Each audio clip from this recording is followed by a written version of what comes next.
Malacanang na ang sinusuportahan nila ngayon. Hindi ko na alam kung tama ba ito na meron silang panigan.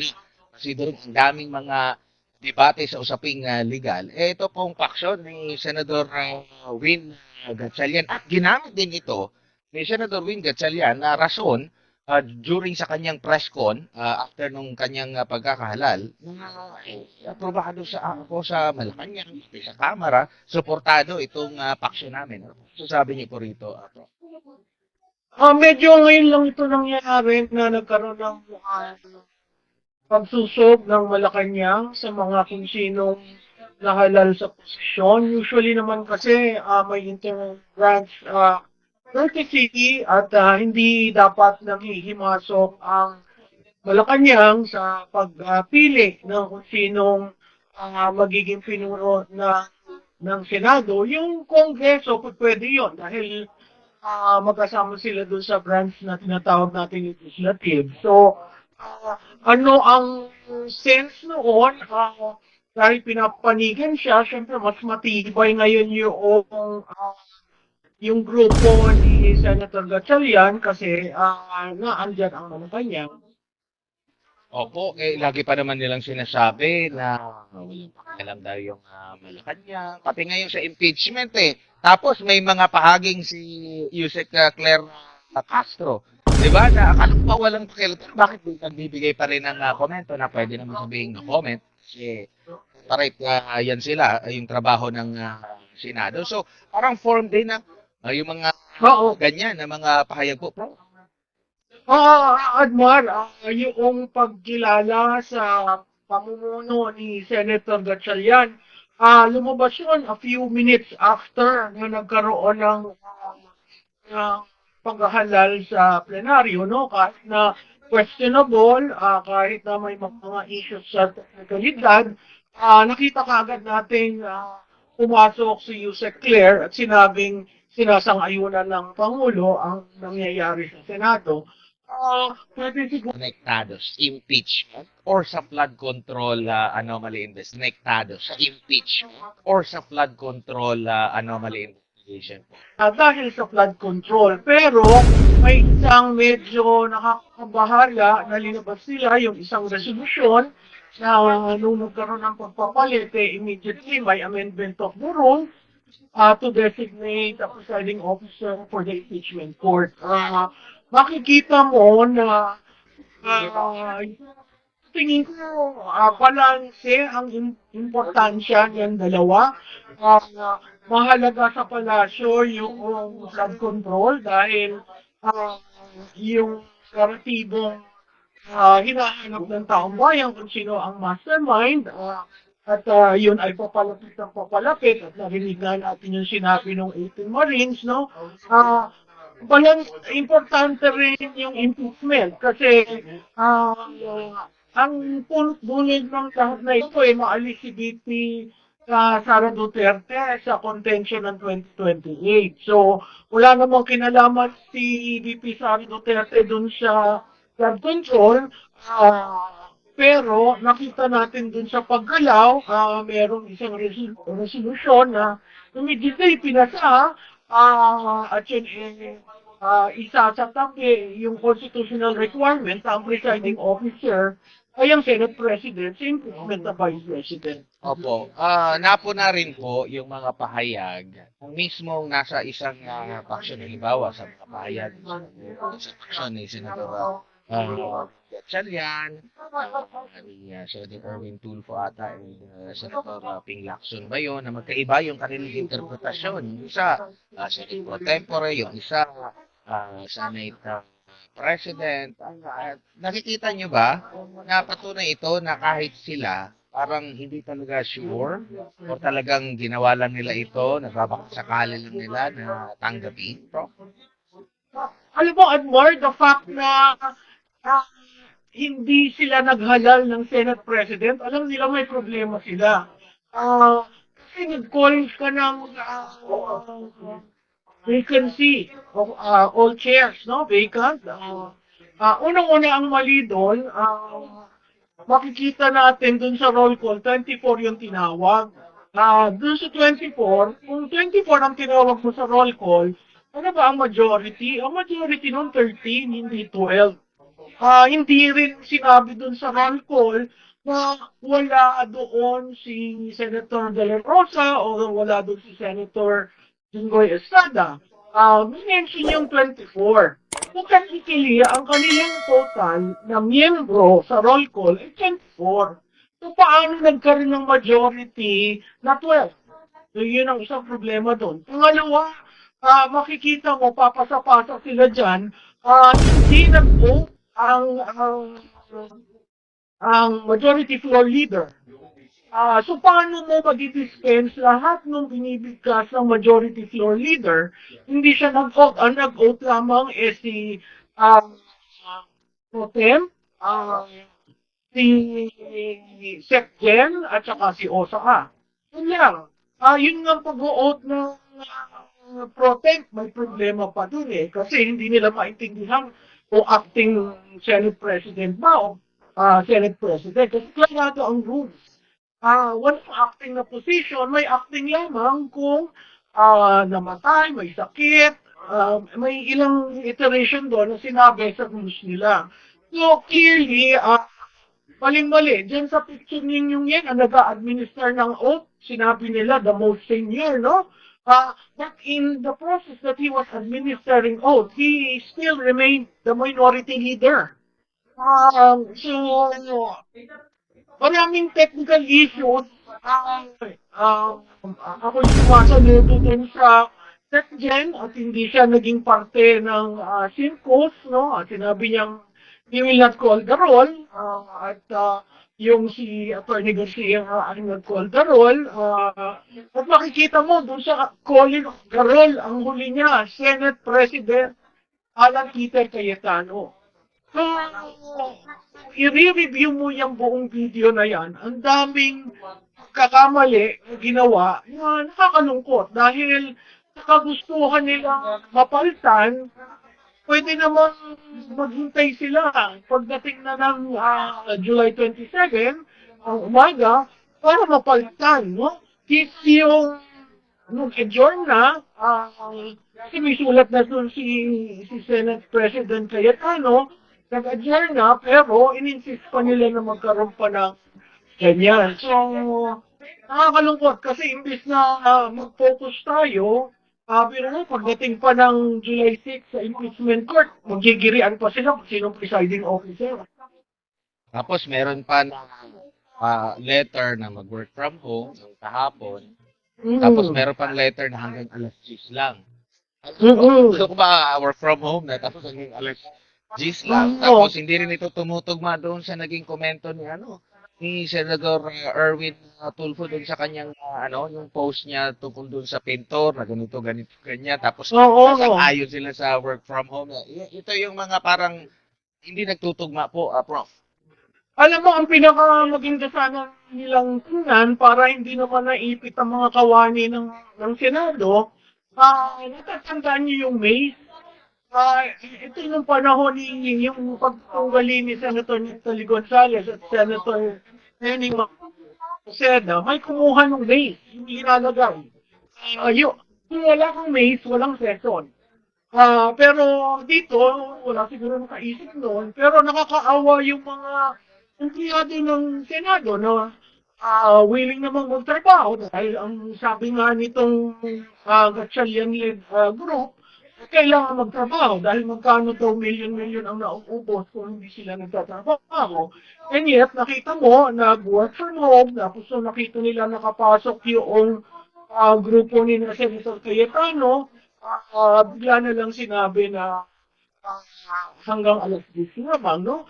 Nakakalungkot kasi kahit nagkaroon ng hearing na sinasabi nila, hindi daw tama yung hearing na yan kasi walang minutes, walang, parang walang nangyari, no? Nakakalungkot ito dahil milyon na pondo ang nawawala na kontribusyon ng taong bayan. Hindi ba dapat yan talagang head-on pag-usapan dahil hanggang hindi yan maiaayos, ang taong bayan, sa tingin mo kaya gugustuhin natin magbayad ng ating mga buwis, no? Eh kung ang buwis natin napupunta kung saan-saan, eh bakit tayo papayag ng ganyan hanggat hindi tayo sinasagot? Ano ba talaga nangyari sa ating pera? Tsaka yung kanilang ipinasa agad na rules sa impeachment, yung pag-amyenda. Tunay ba yun na, Prof, kinikilala pa rin nila na Senate President itong si Cayetano? Kasi sabi ko na parang pwedeng humalili in case na wala. Well, kasi sa tingin ko, mahihirapan yung grupo ni na Senator Gatchalian maghanap ng presiding officer. Dadalawa lang ang abogado dyan, si Senator Kiko Pangilinan at si Senator Chis Escudero. Hindi ko alam kung tapos si Senator Chis Escudero ng inalisan niya para siya ang maging presiding officer, no? Alam niyo naman natin ang kakulangan sa experience ni Senator Kiko Pangilinan. So, hindi ko alam kung ano itong ginawa nila na inopen nila. Kasi pag inopen mo yan at hindi ka sumunod sa saligang batas, ibig sabihin, meron silang papaboran.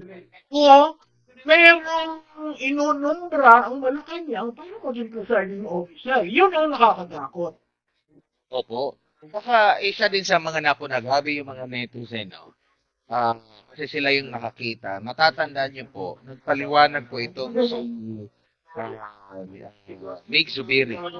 Bago lang matapos ang Mayo, sa isang message yata doon sa Bukidnon. Nang talagang nagalit siya doon sa pagtataydor daw sa kanya.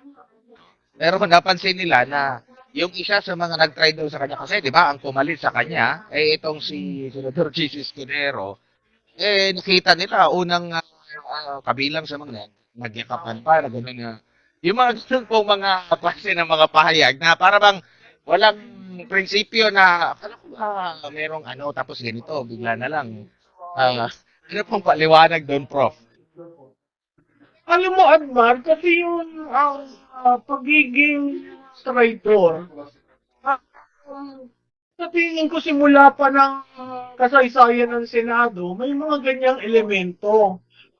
Kasi nga, kung hindi na masaya ang iyong mga kasamahan, ito nga ang Senate President signs pleasure of their colleagues, no? Kung ang colleagues niya, mahigit sa majority, ayaw na sa kanya at tumayo ng call for declaration of shares to be vacant, wala tayong magagawa doon. Talagang ganun ang hugis, hubog ng senador, ng legislative body. You serve at the pleasure of your colleagues. Meaning, pag hindi mo na pagbigyan, pag merong medyo hindi kayo nagkasundo, nagsisimula doon, no? Mahirap maging Senate President kasi kung titingnan mo yan, 24 republics ang Senado. May iba pa nga dyan, mas mataas pa ang nakuhang boto kaysa sa Pangulo, no? Yung mga pinis sa Pangulo. So makikita natin na it's very hard to operate that way. Itong administrasyon na ito, katulad na rin ang sinabi ko sa inyo noon, apat na ang naging Senate President. Then sa apat na yan, parating merong magtatakwil, parating merong magtataydor, dahil hindi nila nagugustuhan o hindi sila napagbigyan ng pabor. Ganun talaga yun eh.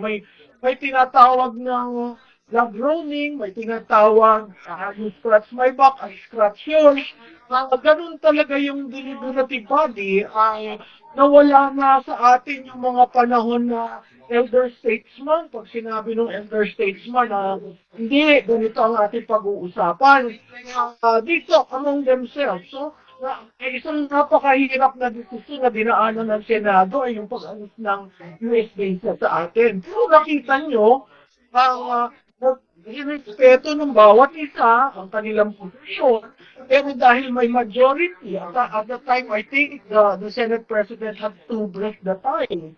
Also, si Senator Salonga had to make that crucial decision. At nakita natin doon, kahit nag-rally si President Cory Aquino na pabor sa extension ng base militar, sunod niya yung decision ng Senado. Ganun talaga sa demokrasya, hindi mo talaga makakuha ang kabuuan dahil parating merong magsasalita ng iyaw. Ang problema naman dito sa binigkas ni Senator Mig Subiri, kung galit siya doon, ang Olo Pasada, tama ka, no? Olo Pasada, inayapos niya si Senator Escudero, at siguro pinapakita niya rin na kanina si Senator Escudero, kasi kung hindi lumabas si Senator Escudero sa plenaryo, walang nangyayari doon sa session nila nung isang araw. Pero hindi na rin siguro nagtataka yung ating mga kababayan na ganyan talaga yung politika. Kasi kung matatandaan mo, viral din ito, Prof, no? Yung tatay mismo ni Senator Mig Zubiri na gusto sanang hawakan, itaas yung kanyang kamay, tapos hindi itinaas yung kamay ni ano. Kumbaga, kasi malinaw eh, kung titingnan mo yung video, parang alam ko naman na napansin siya kasi sila lang dalawa nandoon eh. Tapos hinawakan pa ng tatay niya yung kamay ni BBM during that time, hindi pa rin siya pinansin. So, kumbaga, in short, sabi ng mga netizen, parang binastos. Pero sa kabila nito, ito pa rin yung nangyari po. So, ganyan talaga ang mga politiko. Actually, hindi siguro ganyan. Napupuntangi itong 19th and 20th Congress under the Marcos administration. It's a reflection of the leadership. Kung ang leader, ang pinuno ay ganyan, siyempre ang mga iba, kung nagagawa ni Pangulo, bakit hindi natin gawin? Nakita naman natin kung paano ang nangyari doon sa flood control between the appropriations chairman at saka the speaker. Nakita rin naman natin yan sa Finance Committee ng Senado at ng Senate President. Kaya nga naalis si Senator Subiri, no? Hindi lang pinag-usapan kung gaanong kalaki yung insertion, pero action. Kaya nga pag tinitingnan natin yung problema ni Speaker Martin Romualdez, hindi po pwedeng si Speaker Martin Romualdez na sisisihin dahil may counterpart sa Senado. Ganun din yung pagkaalis kay Senator Escudero. Apart from that is yung posisyon na tinindigan niya dito sa impeachment. Maganda na sana yung posisyon na tinindigan niya, pero alam mo, ang realidad sa politika ay yung political survival. Kung ikaw ay may kaso at may pahinto na pakukulong ka, hindi katulad ni Senator ng Estrada. Nakikita natin sa reaksyon ng taong bayan, matibay po si Senator na Estrada dahil wala naman yung kanyang kaso, pero kan sumama siya. Ito, tatang humingi ng ayuda at yun nga, ang kondisyon sa kanya, tumawid siya. Kaya tumawid. Ngayon, meron mga usap-usap na tatawid. Hindi pa naman pwedeng gawin yan dahil John Finnegan na. Unless magtawag ng special session. Naririnig natin na merong mga bulong-bulungan na mag-special session. Ito ay pambabastusin sa proseso ng Kongreso kasi ang special session tinatawag lang because of the urgency of certain bills that need to be passed. Kunyari, may supplemental budget. Kunyari, yung mga tax measures na gusto nilang bigyan ng kaalawanan ang Pilipino. Pero kung magtatawag ka ng special session para lamang magkaroon ng bagong mayorya sa Senado, mali yan kasi kailangan mag-agree ang House of Representatives. Ano ba yung special session natin, no? Pag umagri dyan ang House of Representatives, nakikita natin na ang ating administrasyon, itong Marcos administration, at sila talagang walang scruple. Gagawin, babalik na rin para masunod ang kanilang kagustuhan. At pag yung special session ay natuloy, mahirap nating tigilan ang CONAS, ang CONCON, kung ano man amendment ng Constitution, o kung ano man gusto nilang gawin para sa 2028. Sunod-sunod yan eh. Pag nakalusot yung special session na tinatawag, nakakabahala. Is the right word. Nakakabahala kung mangyari yan. Opo. Yung mga lilipat pa ba rito mula sa halimbawa kung meron man panig po ni Senator Alan Peter Cayetano, ever man po kagaya ng ginawa ni Senador, hindi sila lumipat dahil sa natakot sila na mawalan sila ng suporta. Dahil sa pressure sa kanila na baka sila makulong. Yes. I mean, let's call a spade a spade. Lumipat si Jesus Cordero dahil sa kaso na nakapile na, di ba? Hindi yan, doon ako nalulungkot dahil ang ganda ng ganyang pagdepensa doon sa hindi pagtawag kaagad ng impeachment. Talagang pinanindigan niya yun. Pero sa isang biglat na wala yun, at nakita mo ang reaksyon ng taong bayan. Ah, ang pagkasabi sa akin, may isa o dalawa pa nalilipat, no? Para maging majority talaga yung grupo ni Senator Gatchalian. Ah, hindi nila pwede yung gawin ngayon unless magtawag ng special session. Pero special session to reconstitute the majority is not one of the conditions laid out by our Constitution to call for a special session. Kaya nga ang sinasabi diyan, kung hindi tumawid si Senator Escudero, si Senator Cayetano could have held on to the position for the next 2 months, which would mean June, July. At sa umaga ng pagbabalik ng sesyon sa Senado, doon magkakaroon ng usapan sino talaga ang majority, no?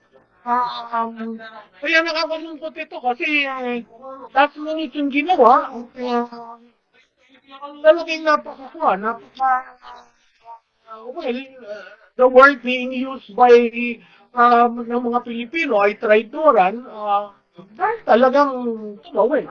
At yun i-deklarado, hindi naman tumawin para sa benepisyo, tumawin para hindi makasuhan. Prof, magtataka pa ba tayo? Magtatakan pa ba natin if ever? Kasi nasali na yung pangalan niya doon sa donors niya, yung issue doon, reklamo, pati yung pangalan din niya, issue din doon kay Speaker Romualdez, nasa preliminary investigation. Pag ito po ay mawala bigla, alam na. Oo naman, hindi ka naman tatawid ng ganyan. Pero mo, last minute ng last day of session.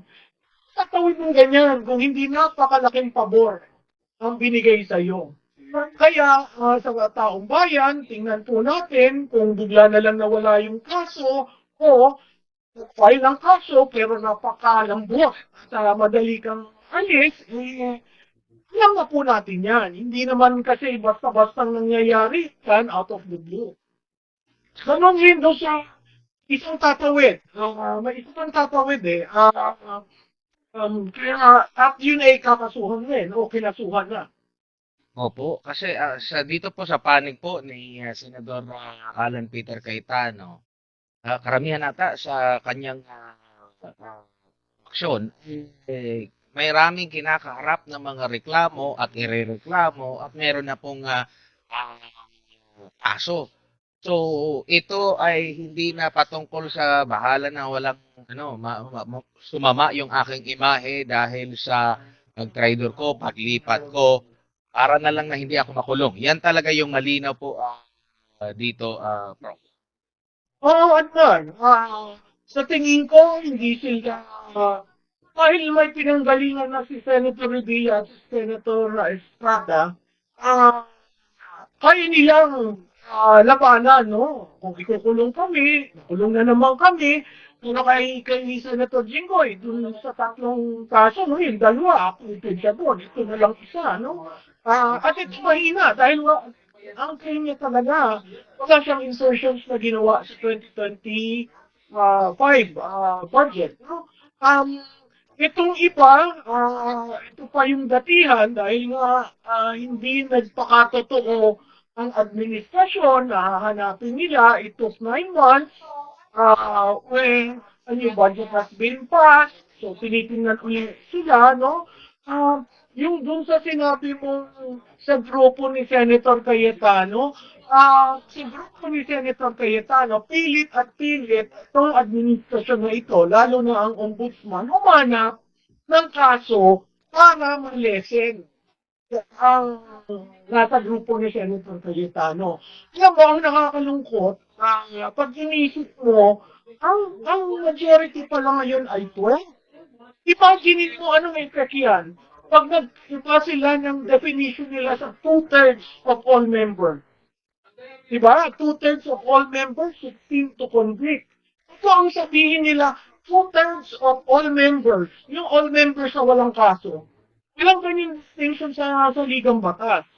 Kaya itong posisyon na ginawa ni Senator Escudero at ang kanilang sinasabi na ang 12 is majority, it opens the gate for the interpretation and reinterpretation of two-thirds of all members.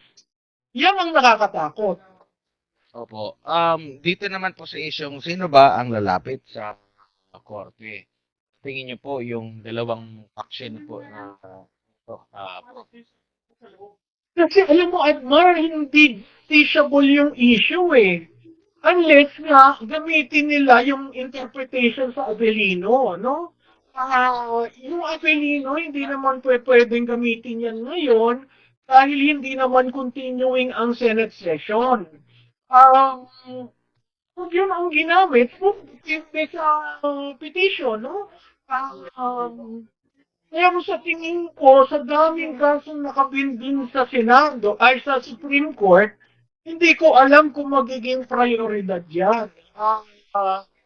Dahil ang tingin ko, it's a political issue that is entirely left to Congress. Now, can we get Senator Cayetano and Senator Gatchalian to sit down? Sila ng dalawa. Huwag na yung may mga amuyong pa. Sila ng dalawa. For the sake of the institution, what do you do? Because definitely the group of Gatchalian still believes that ang Senate President is si Cayetano. No?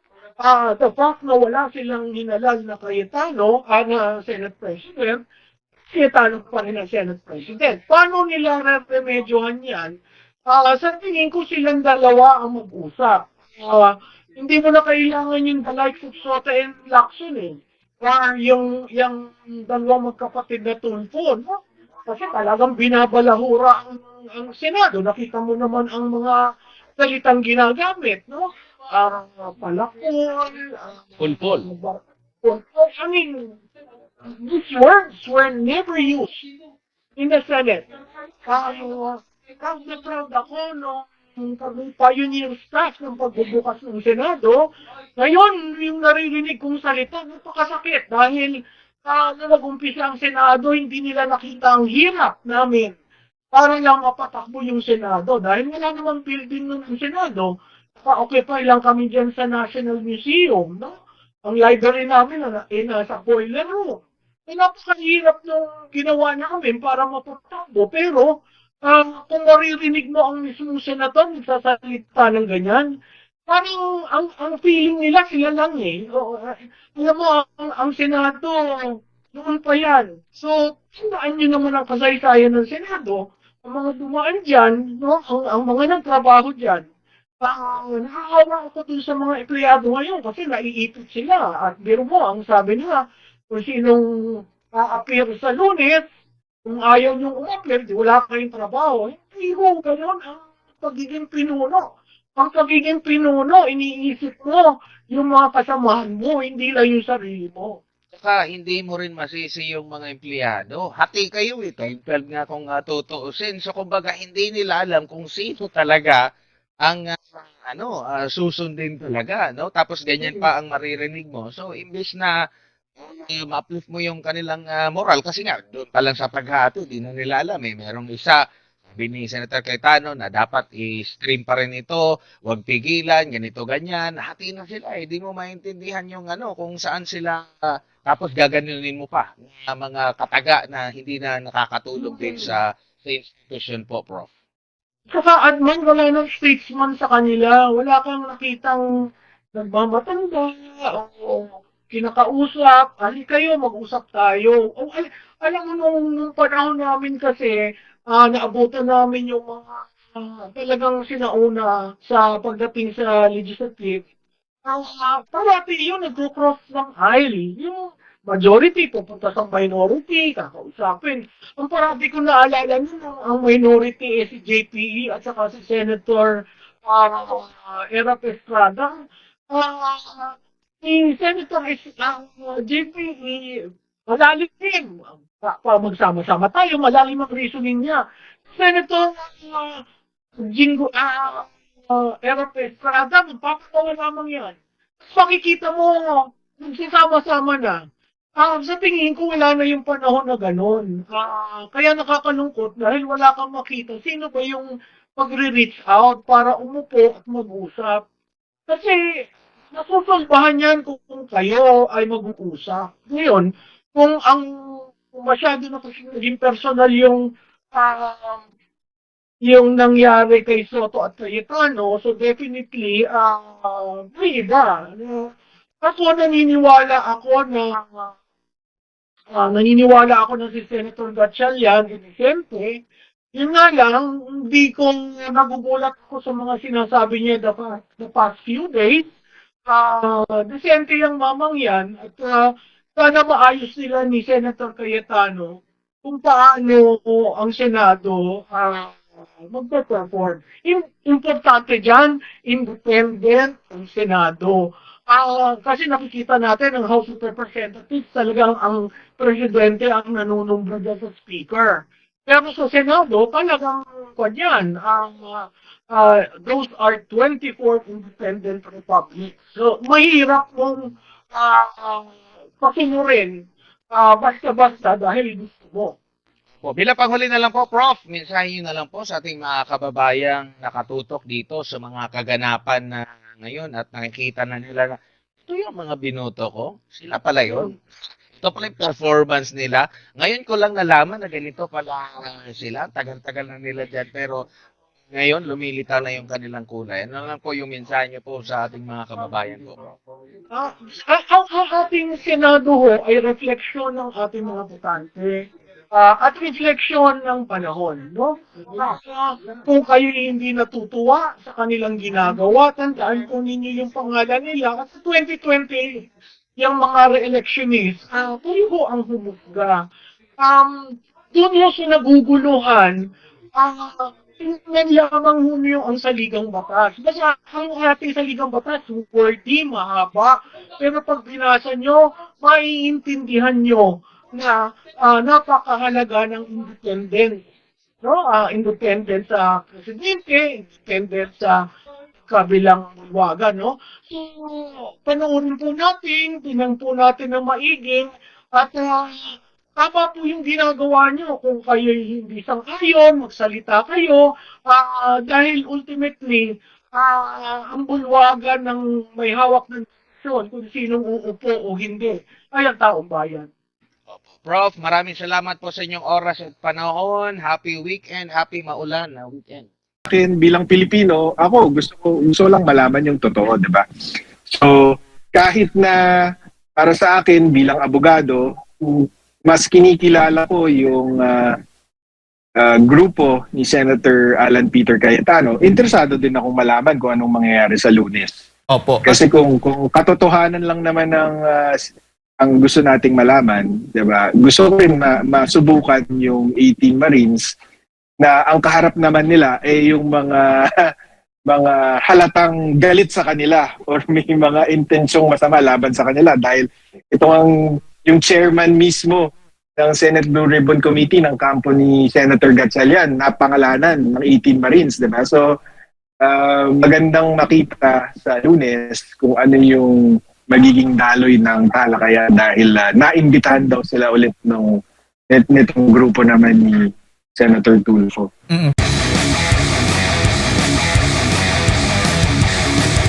Yes sir, at itong naganap nga na pagdinig kahapon, ang sinasabi po ng kabilang kampo, it was illegal at hindi recorded. bogus pa nga. May nagsabing bogus pa daw yung naging investigasyon ng Blue Ribbon Committee kahapon sa panguna ni Senator Rodante Marcoleta at SP Alan Peter Cayetano, iba pang mga majority senators.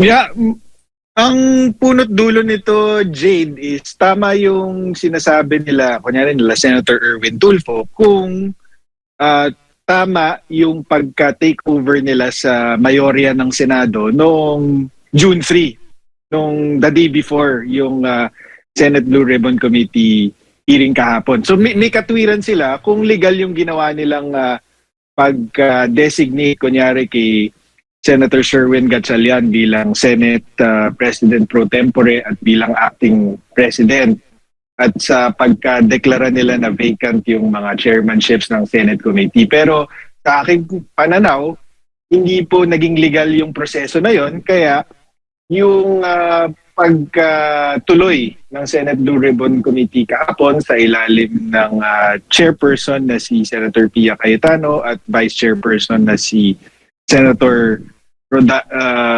Dante Marcoleta, ang tingin ko naman doon, meron silang katwiran na ituloy. Kasi para sa kanila, sila ang nananatiling mayorya ng Senado. Si Senate President Alan Peter Cayetano ay nananatiling Senate President at yung chairmanships, ganun pa rin, hindi napalitan ng June 3. Alam naman po natin na kilala po at binabash po ngayon itong si Senator Erwin Tulfo dahil po sa kanyang naging pahayag noong una na bend the law. Itong mga naganap pa, ganun din ho ba ang tingin po ninyo at dating?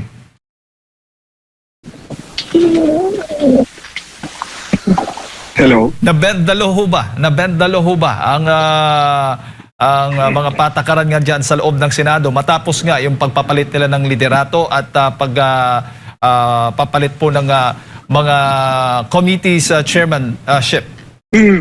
Yeah, tingin ko ganun lang po yung nangyari. May bendalo na nangyari.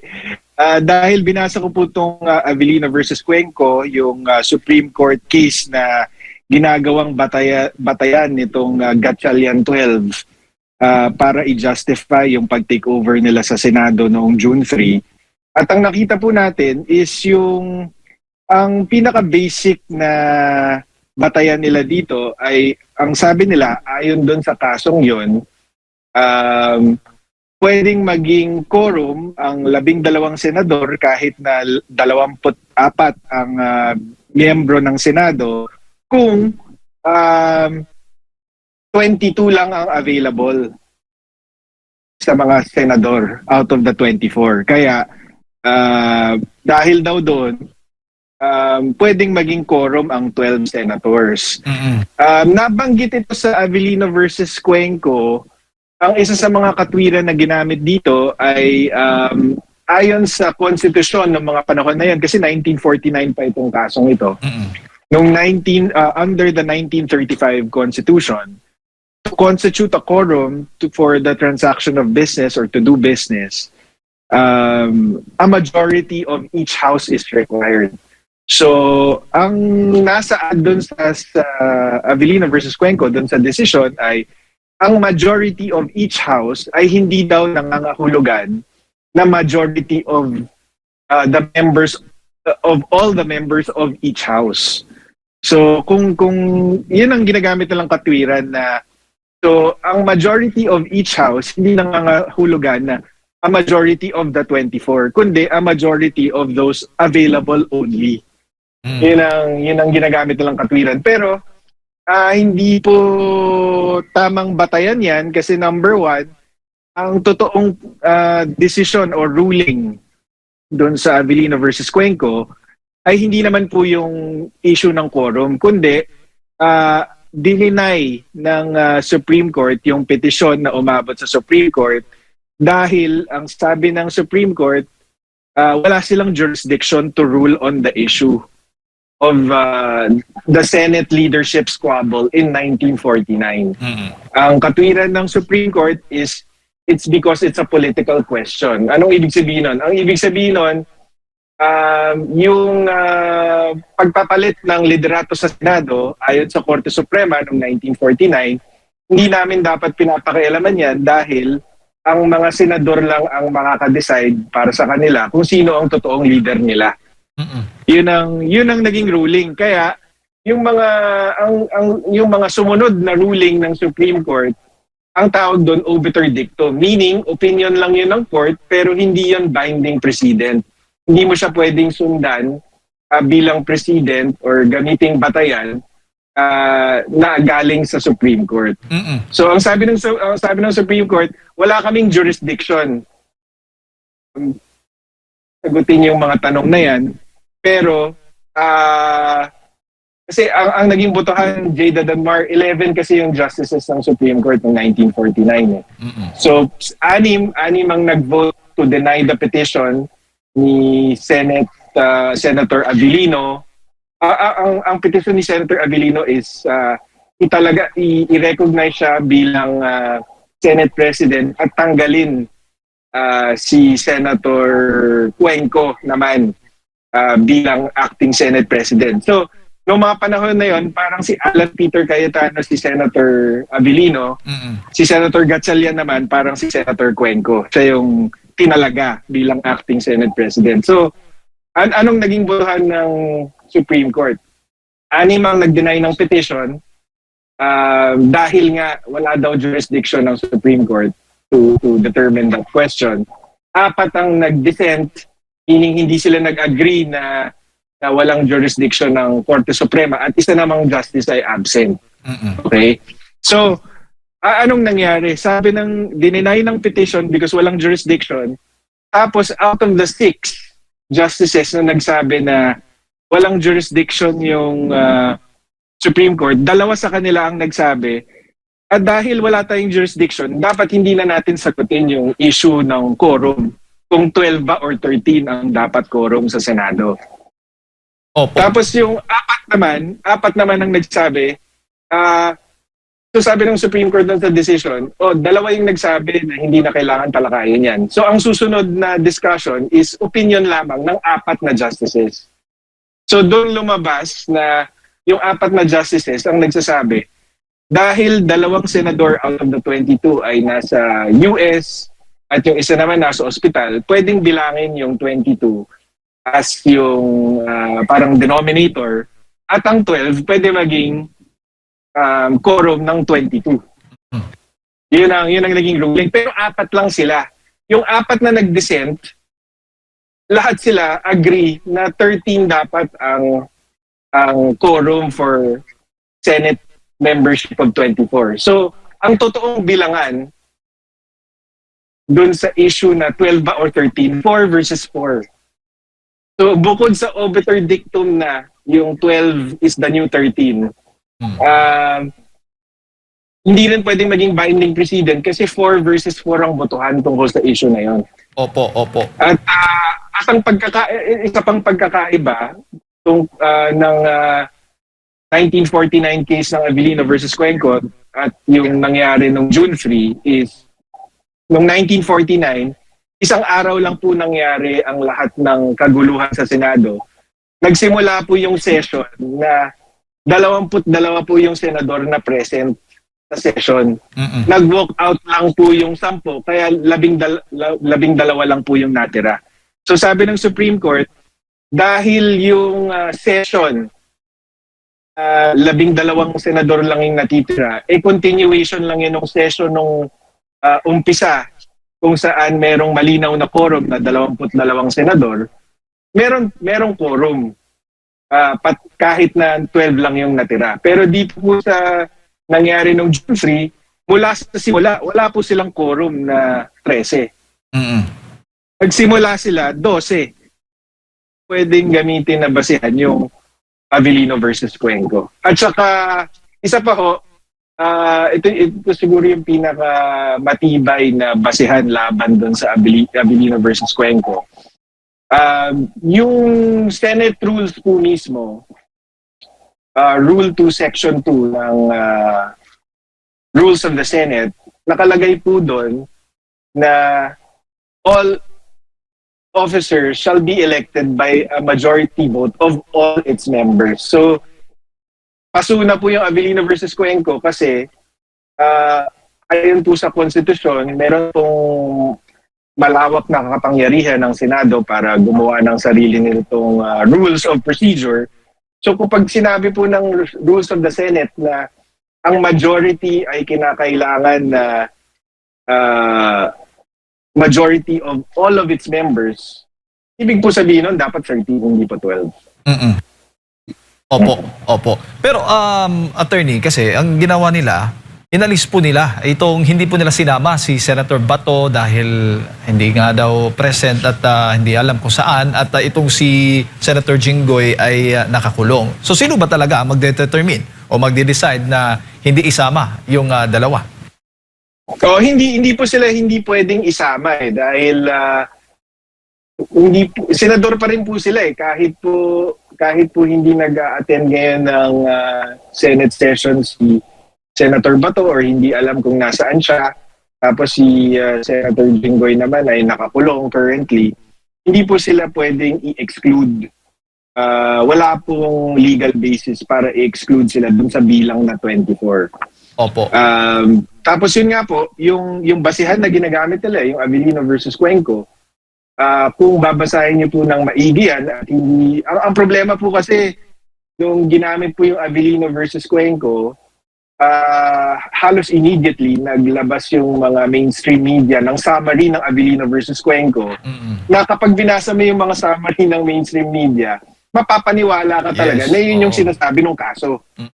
Pero kapag binasa nyo yung Avellino versus Cuenco ng buo, doon nyo po makikita na hindi naman po yun ang sinabi ng ruling ng Supreme Court doon. At saka, kung nabanggit man na 12 is a valid quorum for 24, hindi po yun majority opinion ng Supreme Court ng mga panahon na yun. At yun nga po, as explained earlier, may mga pagkakaiba doon sa situation ng 1949 at itong sa 2026.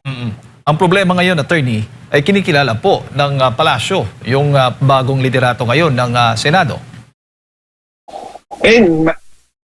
Inaasahan na po natin yan. Pati nga ang House of Representatives, kinikilala po si Senator Gatchalian bilang acting Senate President. Hindi na po nakapagtataka yan dahil yun naman po talaga yung labanan, di ba?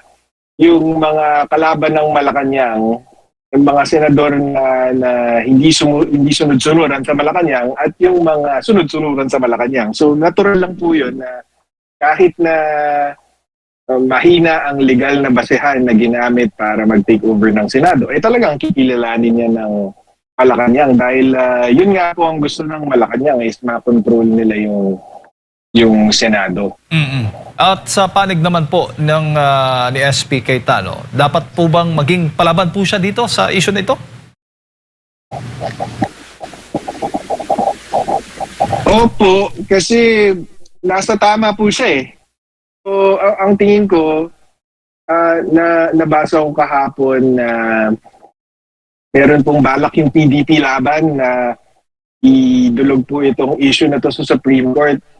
Sa akin pong pananaw, dapat hindi po magpadalos-dalos na tumakbo ng Supreme Court dahil kapag kahit nasa tama ang kampo nila Senate President Alan Peter Cayetano, meron pong mga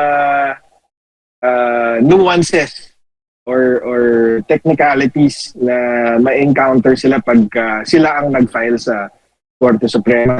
Unang-una, kapag ikaw ang nag-file sa Korte Suprema, ang burden of proof para patunayan na illegal yung ginawa ng kabilang kampo is nasa inyo. Bale, mas mabigat yung burden na ipapataw ng Korte Suprema doon sa mga petitioner laban doon sa respondent. Lalo na't merong presumption of regularity in the exercise of official duties. Diba? Tapos pangalawa, kapag nag-file ka ng petition sa Supreme Court para sabihin na ikaw ang tunay na Senate President, kayo ang tunay na mayorya, parang rene-recognize mo na naalis na kayo sa pwesto. 'Di ba? So ang mangyayari diyan, parang lang yan din doon sa tagal ng aksyon ng Supreme Court doon sa habeas corpus petition. Habang walang aksyon yung Korte Suprema, ang lumalabas parang legal yung ginagawa ng respondents. Kaya yun, para sa akin hindi dapat minamadali na tatakbo agad sa Supreme Court. Ang pinakamainam na gawin dito is i-assert yung karapatan ng kampo ni Senator Alan Peter Cayetano na magpatuloy bilang mayorya at magpatuloy bilang mga chairman ng mga committee. Tapos, ang pinakamaganda is maghanap ng mapipitas galing sa Gatchalian Block para mabalik yung 13 sa kampo nila. Yun ang pinaka mainam doon para matapos na lahat ng question. Kaya lang, syempre, mas madali yun sabihin kaysa gawin. At lalo na alam naman natin na kapag kalaban ka ng administrasyon, palaging merong threat na makakasuhan ka ng kung ano-ano. Diba? So, factor po lahat yun. Opo. Pero ang nangyaring investigasyon kahapon sa Senado, sa Blue Ribbon Committee, papaano po yan? Dahil hindi po kinikilala ng another faction ng mga senador sa Gatchalian Block nga. At saka sabi pa nga, hindi recorded yung naging hearing. At saka yung mga empleyado pa ng Senado that time, naka-work from home pa, attorney, naiipit nga sila kung sino nga susundin dito sa issue na ito. Hindi naman po natin masisisi yung mga empleyado for being confused kung sino ba talaga ang dapat sundin. Meron naman pong mga nag-assist sa mga senador na dumalo kahapon. Yan po yung mga sequence ng mga action kahapon at yung mga susunod pa katulad sa June 8, 'di ba? Meron daw sariling Senate Blue Ribbon Committee hearing Yes. na pamumunuan naman ni Senator Erwin Tulfo. Habang walang solusyon, habang walang resolution dito sa legal issue na to kung sino ba ang tama, magpapatuloy na merong cloud of doubt on both groups. Lahat ng hakbang ng both groups magkakakulay ng magkaka-question, magkaka-cloud of doubt. Kaya yun nga, ang pinakamainam na gawin is imbis na idulog yan sa Korte Suprema na yun nga, baka hindi rin ma-actionan agad yung petisyon. Ang pinakamainam dyan is para sa bawat kampo, maghanap sila ng pang 13 para ma-question kung ano man yung ginagawa nila. So, in the next few days, in the next few weeks, tingin ko yun ang labanan. Kung sino ang unang grupo na makakakuha ng 13th senator. Kasi kung kahit na sabihin na nating illegal yung nangyari ng June 3, kung makakuha sila ng 13th, mababaliwala lang din yung nangyari nung June 3. Kahit itakbo mo pa yan sa Supreme Court, baka sabihin lang ng Supreme Court, buti na academic na. Kasi 13 na yung sumusuporta kunyari kay Gatchalian. Pero kung sila Senator Cayetano naman ang nakahanap ng additional na senador para siguro bale pang 14th and 15th na. Kasi hindi nga makaboto itong si Senator Bato at saka si Senator Jinggoy,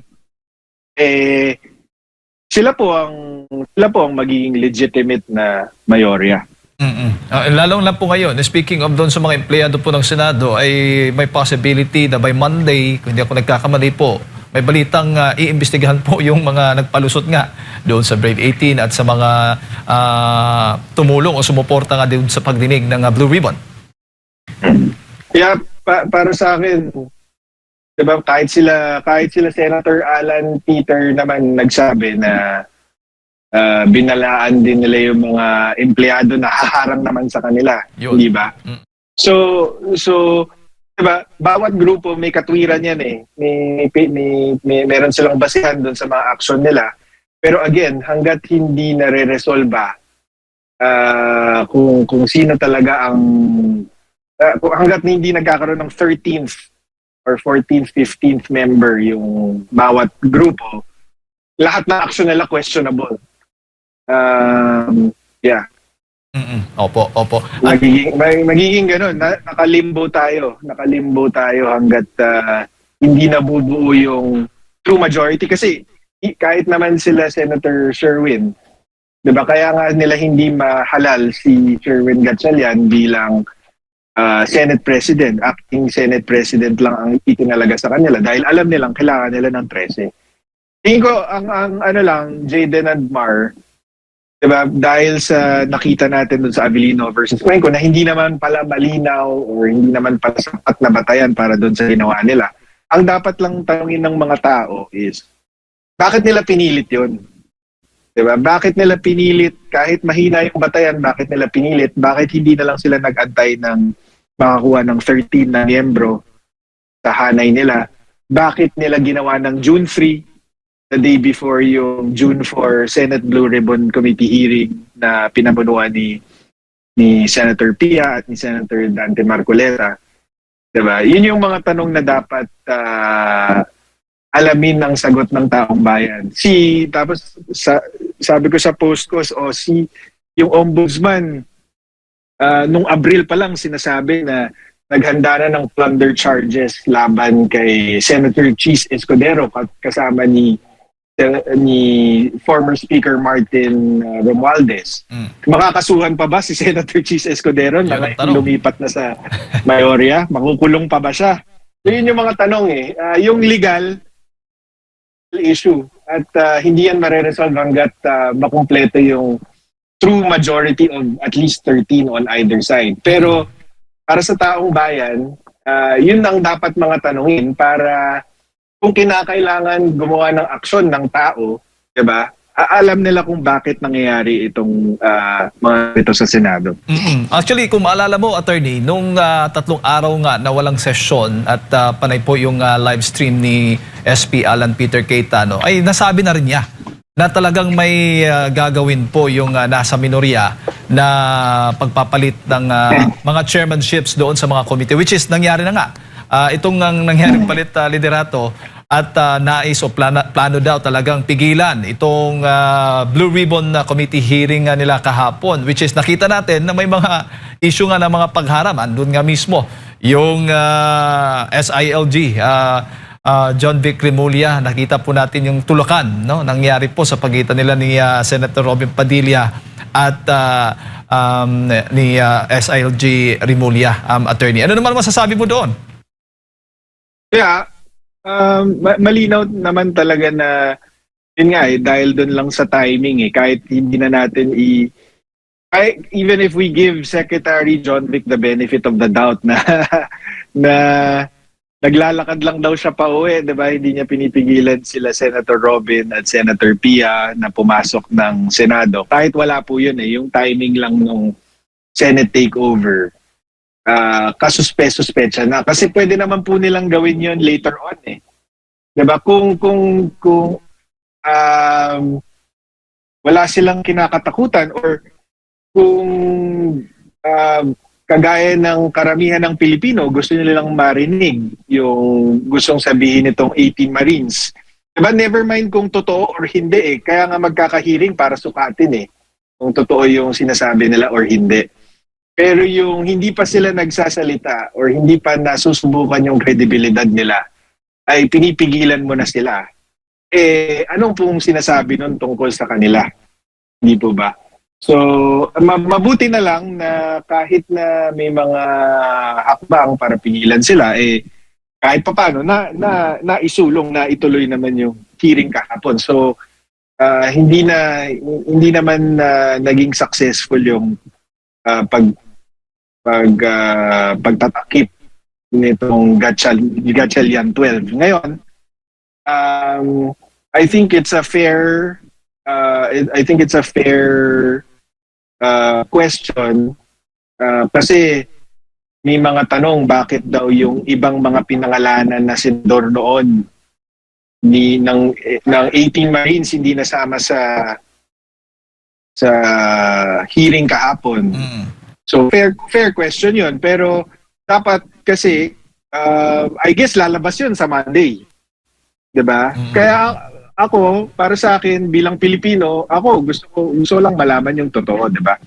So kahit na para sa akin bilang abogado, mas kinikilala ko yung grupo ni Senator Alan Peter Cayetano, interesado din akong malaman kung anong mangyayari sa Lunes. Opo. Kasi kung katotohanan lang naman ng ang gusto nating malaman, 'di ba? Gusto ko rin masubukan yung 18 Marines na ang kaharap naman nila ay yung mga mga halatang galit sa kanila or may mga intensyong masama laban sa kanila dahil yung chairman mismo ng Senate Blue Ribbon Committee ng kampo ni Senator Gatchalian na pangalanan ng 18 Marines, 'di ba? So magandang makita sa Lunes kung ano yung magiging daloy ng talakayan dahil naimbitahan daw sila ulit nitong grupo naman ni Senator Tulfo. Pero personally, kayo po, attorney, kung tatanungin, dapat ding pumunta ba itong mga 18 Marines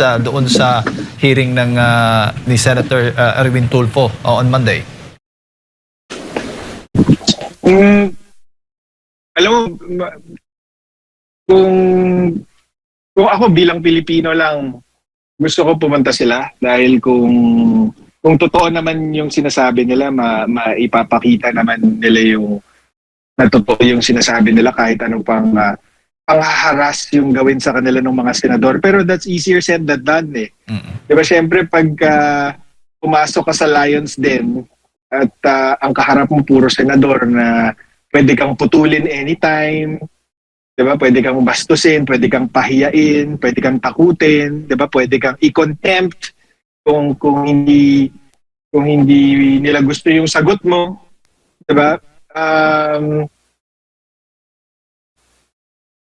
Mahirap 'yun. Kaya kung ako yung so bilang Pilipino, ako gusto ko silang pumunta pero kung bilang abogado nila, ako magdadalawang isip ako kung papadala ko sila doon. Anyway naman, meron namang legal basis kung bakit hindi dapat kilalanin naman itong Senate Blue Ribbon Committee ni Senator Erwin Tulfo. So yun ang dapat pag-isipan ni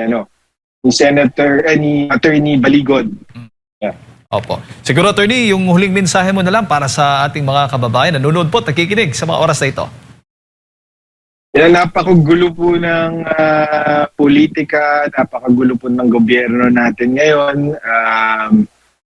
Kaya sana ay magmatiyag lang tayo at wag tayong basta maniniwala lalo na sa mainstream media kasi parang masyado silang bilib sa sa mga opinion ng mga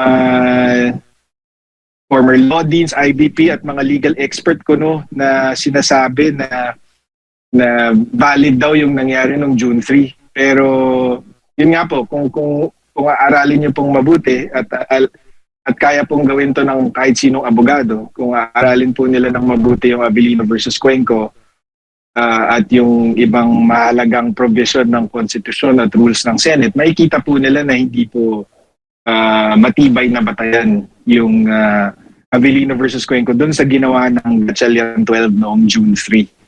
So, ulitin ko lang po, diba, may legal issue na po yan, wala na po tayong magagawa dyan, hayaan na po natin yung bawat kampo na gumawa ng hakbang para ma-resolve yan, pero ang isipin dapat ng tao, bakit ginagawa nila ito? Bakit pilit na inaagaw itong